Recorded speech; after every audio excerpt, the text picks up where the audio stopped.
কতদিন ধরে করতেছেন? 25 সাল। এটা 25 সালের আইডিয়া, খুব সুন্দর বানাচ্ছ। এরকম আরও কি কি কাজ করেন?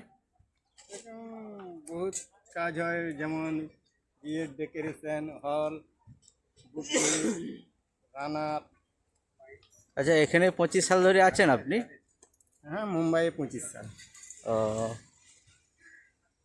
এখানে কীরকম ইভেন্ট লাইনে কাজ করেন না আপনার ব্যক্তিগত কাজ?